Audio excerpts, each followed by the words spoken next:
Hello YouTubers, grumpy old photo dude here, and I'm always a little less grumpy when I can shoot some film or have coffee or both. I'm going over some of the Canon Rangefinder series from the Canon P, Canon 7S, and my favorite of the three that I have is the Canon 7.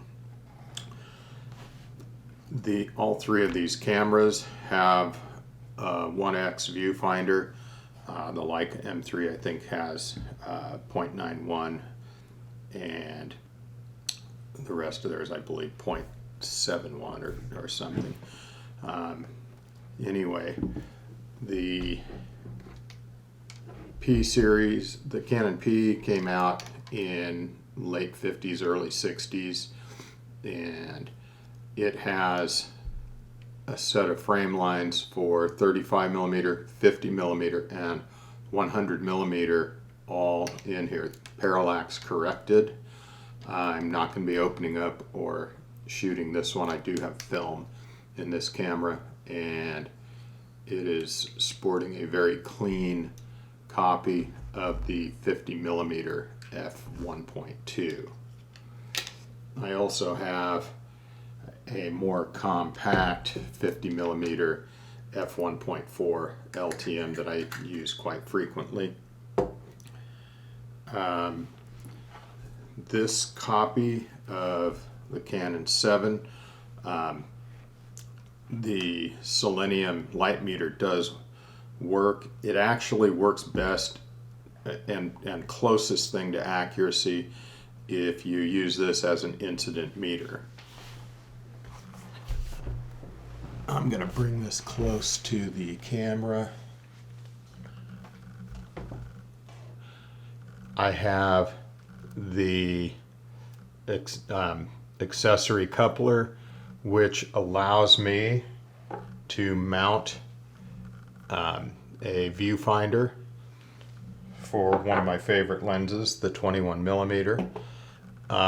Without this accessory couple, it would not be able to do that.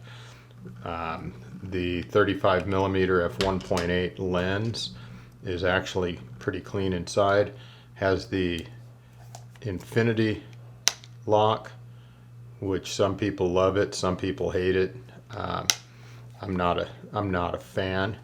Self timer, threaded for a cable release. To rewind the film, you move it from the A to the R setting, so you disengage the sprocket.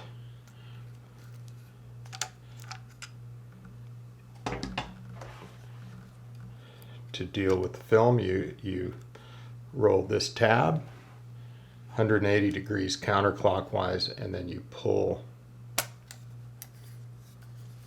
that open. It has stainless steel curtains that are blackened.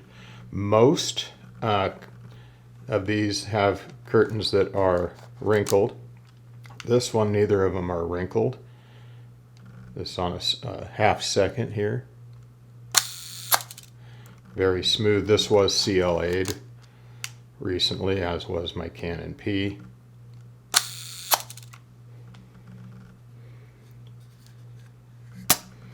Then we close that, turn this. When this is on the black, and you'll see the meter does move when exposed to light.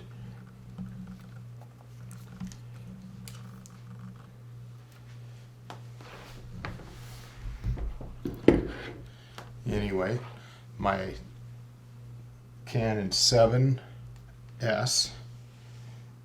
at the moment, I have the 12 millimeter Voigtlander, which is another fantastic lens. I love my old 1990s vintage tripod to get some low perspective shots. The fact that this Voigtlander accepts 77 millimeter filters without vignetting is nice. If you're doing black and white work, having some contrast filters on there. Neutral density filter if you want to take slow shutter speed to really capture movement, say water. I love the way these shutters sound, and I love the results that these Leica thread mount lenses are still capable of rendering. This f1.8 35 millimeter is not as sharp as the Voigtlander color scope are. I love the color scope R. It has it's f2.8. That's 21 millimeter. My bad. 39 millimeter filter threads, whereas the Canon version has a strange 40 millimeter filter thread. So I got a 40 to 49 millimeter step up, and I just use it with my 49 millimeter filters. The Canon P, I love it. It's a good looking camera. It feels solidly built. There is no light meter on the P.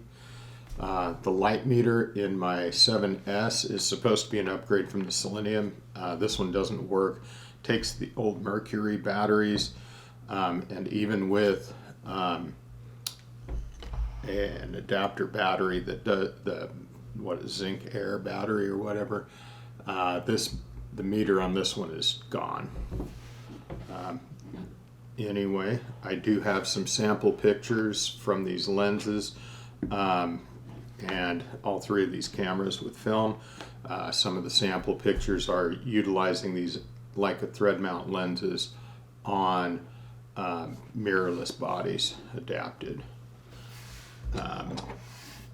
The music that's going to be playing for the pictures is from a band called California Guitar Trio. I would strongly encourage you to check out their work and buy their product. Sorry, I'm recovering from recent throat surgery, so my voice is a little bit raspy from being intubated. Getting it back though. The other wide-angle lens that's becoming one of my favorites for street photography and travel is this little 21 millimeter Voigtlander. So again, since I had this Canon 7 CL8, it functions the best out of all of the three cameras here as far as shutter accuracy. The P does too, but I do like having the adjustable frame lines so that I have a much less cluttered view, and at 1:1 I can keep both eyes open and keep the depth perception. And again, it just have the lens cap on here, but the rangefinder patch is just so bright now that I had it CLA'd. All three of these cameras are just a joy to use. Thanks for watching.